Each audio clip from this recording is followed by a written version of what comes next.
नमस्कार मित्रांनो, चला आजच्या ब्लॉगमध्ये स्वागत आहे मित्रांनो तुमचं. आजच्या ब्लॉगमध्ये मित्रांनो तुम्हाला सांगतो की आज असा पेशंट एक होता की ते नागपूर जिल्ह्यातला होता मित्रांनो, आणि आपल्या परभणीमध्ये ते ऊस तोडायला आले होते मित्रांनो.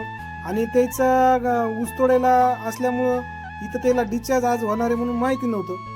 तर त्याच्यासोबत कोणीच नव्हतं मित्रांनो, सगळे ऊस तोडायला गेलेले होते आणि त्याला डिस्चार्ज झाला होता. आणि त्याला खूप प्रश्न पडला होता की आता आम्ही कोणती गाडी करून जावं. तर मी त्यावेळेस त्याच्यापाशी गेल्यानंतर मित्रांनो त्याला सांगितलं आपली 102ची गाडी असती आणि तुम्हाला घरापर्यंत सोडतो म्हणून. तर मित्रांनो त्याला आपण सोडायला तर गेलोत आपण. तर ते सारोळा गाव होतं मित्रांनो. सारोळा गावामध्ये ते शेतामध्ये राहत होते मित्रांनो. तर त्या गावापर्यंत तर पोहोचलो होतो, पण शेतापर्यंत त्याला परत जायला पण अडचण होती. तर सोबत कोणी नसल्यामुळे मित्रांनो आपण त्याच्या शेतापर्यंत पण गेलो, पण रस्ता खूप खराब होता आणि रस्ता ट्रॅक्टरचा रस्ता होता, जायला खूप अडचणी आल्या मित्रांनो. पण आपण त्याला त्याच्या घरापर्यंत सोडलं मित्रांनो. आणि त्याच्या घरापर्यंत सोडल्याच्या नंतर त्या आजीच्या चेहऱ्यावर खूप आनंद होता मित्रांनो.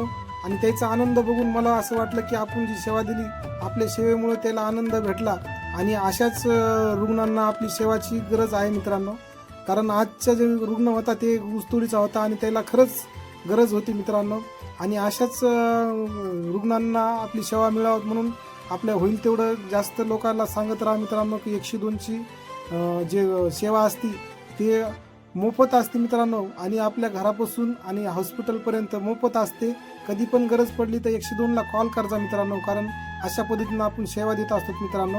आणि माझा व्हिडिओ काढण्याचा एकच माध्यम होता मित्रांनो की अशा रुग्णांना नक्कीच आपली सेवा भेटायला पाहिजे. माझा व्हिडिओ आजचा काढण्याचा माध्यम